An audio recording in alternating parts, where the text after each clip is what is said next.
All right.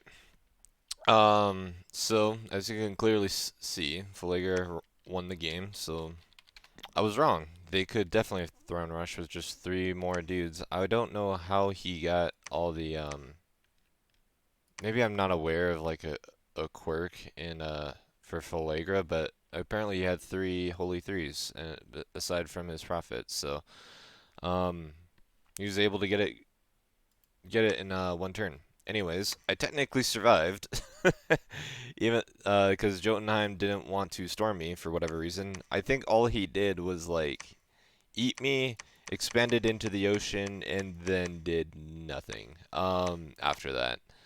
So whatever. So apparently Falagra was like fighting and eating Satis, and like Satis was the only person fighting him. I don't know what Bandar was doing. Um, Apparently just beating up on Satis, even though Satis wasn't in any position to win, and didn't even have his capital. In fact, where is his cap? Okay, he's sieging his own capital. Capital.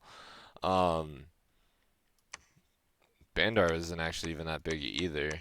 Um, where's Bandar's capital? I have no idea where Bandar's is. There's Machaca. Machaca was actually relatively big. Oh, Machaca did not get Shinigami? It was Vanarus that got it. Surprising. Vanarus also did nothing this game. I think he made some alliances, vultured an AI, and then sat there doing God knows what. Zabulba, for whatever reason, the last two turns just went AI. Don't know why. Maybe he was just sick of the game and was like, whatever, I don't even want to contest Falagra, even though he has a fort right here on his border. Um, I guess he didn't want to do that. Um, I don't know if Machaca was really in a position to contest um Falagra, because he's not really bordered with him at any point. Maybe this way, if he just killed Abyssia and then marched to this way. But for the majority of the game, I don't think he actually had a border with him. Ind was kind of like in the middle of everything, but also like not strong enough to do anything. And plus, I think he was allied with Satis. I could be wrong. I could be wrong. Yeah, I think that covers just about everybody. I'll take a look at the graphs. Let's see, not the Hall of Fame, score graphs. So provinces, obviously, I was dead last. I think I had just my fort, and that's it. Falagra, uh, basically was uncontested the entire game, and not until like the very end did he start losing provinces. And people started to realizing that he was in a position to win. Um, Yeah, Zabalba was the only one that was even kind of close to him right here. Everyone else was kind of middling.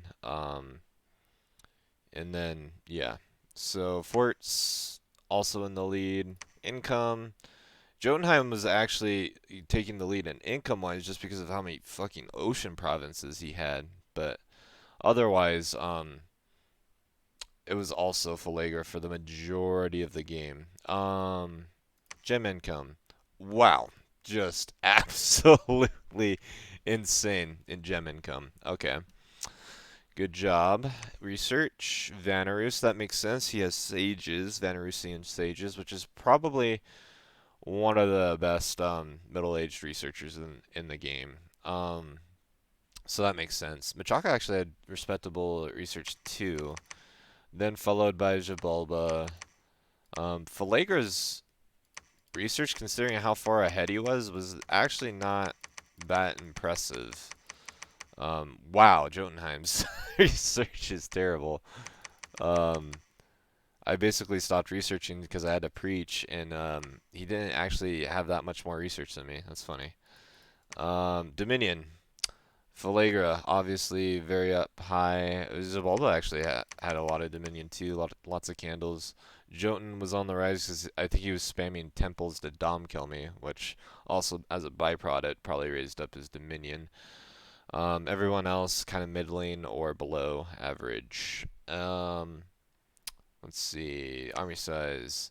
Jotunheim was almost in the lead, but I think a lot of this was chaff. When I was exploring his lands with some of my scouts, I saw a lot of Bakemono and a lot of Ichthyids, so lots of not very high quality chaff, but I mean, army size is army size, right? Ascension points, obviously, Falagra in the lead. Nobody even really coming close to contesting him. So that basically does it for MAwtripped. Sorry I didn't have more of an impact in this game. I owe that mostly to the fact that my start was so bad. Like, only having two land connections that aren't thrones in the early game for production is super fucking brutal. And then, the early unrest event and then my castle right here blowing up the turn before it goes up was super painful. But I mean that's just how it goes, man. So I think I'm gonna also start another series aside from my Abyssian one. This weekend. I'm gonna see if there's a game I can jump into and start another series. So that way at least I have a consistent stream of content coming out. But anyways, that's all for this game. I'll see you guys next time.